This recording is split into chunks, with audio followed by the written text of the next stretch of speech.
Welcome back to another daily reflection on the Daily Vedantic. And today's reflection is on how to achieve peace in any conflict. A great cognitive scientist out there, this guy, Dr. John Vervake. In fact, I interviewed him for the Magic Minds podcast that we do for my company, Magic Mind. And one of the things that he talks about is even within philosophy, especially in debates between philosophies or in proselytization of one philosophy to an audience, that what creeps in is instead of phylo-sophia, a love of wisdom, is phylo-nikea, a love of winning. These are two very different things. Phylo-sophia, the Greek words for love of wisdom, versus phylo-nikea. You might recognize Nike in that word. Phylo-nikea is the love of winning. These are diametrically opposed to one another. Because if you're pursuing wisdom, you're pursuing transformation. You're not pursuing winning in some static version of you against some version of an idea or articulation from someone else. But it can happen on a daily basis that we get caught in some conflict that we're trying to win. Even trying to apply a philosophy, force it down someone's throat. It's said in the Gita that it is actually an immoral act to try to give this wisdom to someone that is not seeking it. Swami will say it all the time. Knowledge is taken, not given. The fruit has to be ripe. You cannot just pluck it at any time or force this wisdom or any wisdom down someone's throat.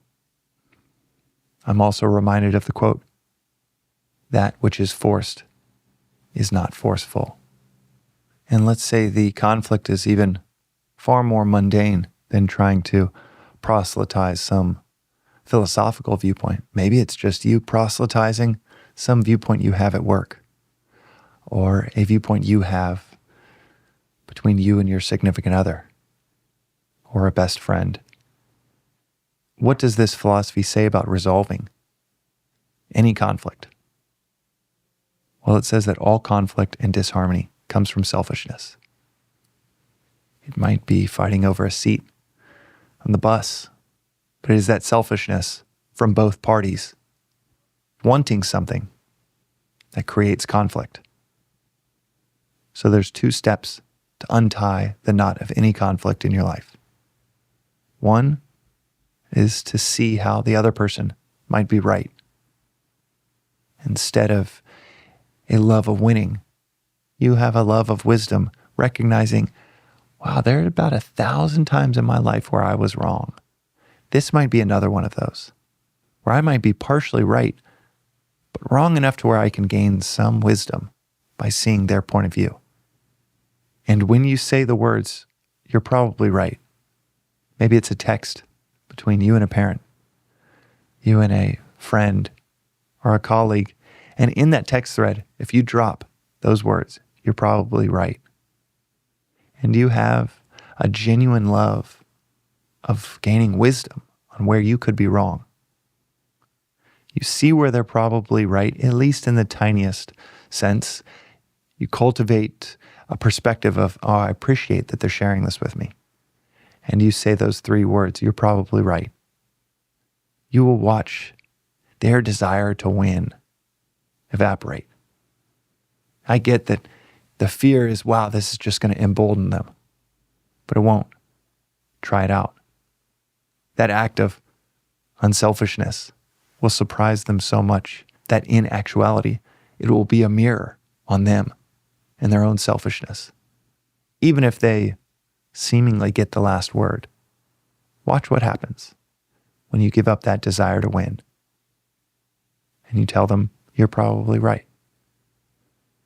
I have seen bodies completely shift, mentalities, even the inflection in the person's voice shift within seconds of saying those 3 words. The other step, and the more critical one, beyond just logistically writing or saying those words and genuinely seeing where they could be right. This is not a put on. You actually see where they could be right. But the second and most important and lasting effect is if you don't need a certain seat, you'll never be agitated when someone takes one from you. You and your spouse are going out to dinner and you don't have a preference of where you go. Don't have a preference of which seat you take. Don't have a preference of which entree gets ordered or is sold out for that evening. Then you are walking harmony in anyone that's with you. There is not a single circumstance in which you, with could be the most selfish person in the world. There isn't a single circumstance where it's not harmonious within yourself. There is not a single circumstance where you're not experiencing pure harmony everywhere you go throughout that night, throughout that vacation, throughout that day at work. When we don't have these selfish preferences, everything becomes blissful. Try it out the next time you're going out on a date where you just don't have a preference of where you go, what gets ordered, which seat you have, whether the Uber's too expensive and okay, we're going to walk or go somewhere close by, take the bus, whatever it might be.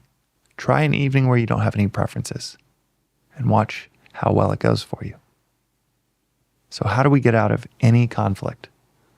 Well, we recognize there is some selfishness within me that's causing this knot to begin with.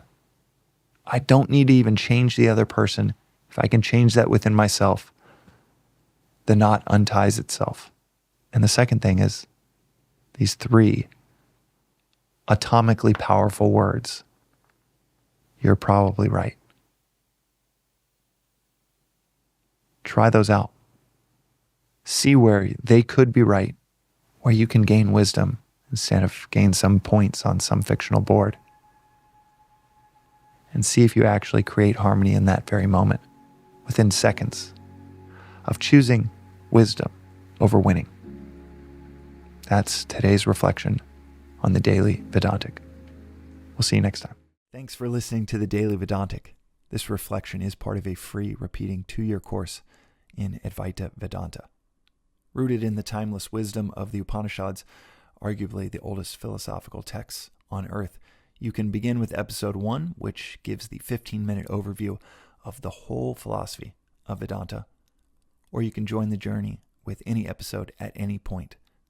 But the critical aspect of this course, of understanding and mastering anything, is to study and reflect, even for 10 to 15 minutes on the timeless each day, preferably at the start of your day. As is said in this philosophy, reflection is 100,000 times as powerful as listening. So listen, journal, sit with, discuss these concepts, or ask questions at thedailyvedantic.com with our AI-powered chatbot informed by about 700 episodes here, as regularly as one can if you want to see clarity and peace almost effortlessly unfold in your daily life. And if it doesn't result in a near immediate increase in clarity and peace, then toss aside and feel free to never listen again. One of the things that you might notice is after 7 or 8 days in a row, this doesn't feel like a discipline. This feels like a visit with a best friend to dive into the timeless with daily reflection. Within a few days, it becomes one of your favorite parts of the day. You can also find out more, including news about in-person events in Los Angeles and beyond, at the Daily Vedantic on Instagram or through our weekly newsletter at thedailyvedantic.com. Additionally, check out the links in our show notes for more resources like the books that are mentioned most frequently in the episodes, including Vedanta Treatise, perhaps the simplest and most straightforward read on this philosophy I've ever come across. Until next time, and from the entire team that works on the Daily Vedantic project, thanks for listening.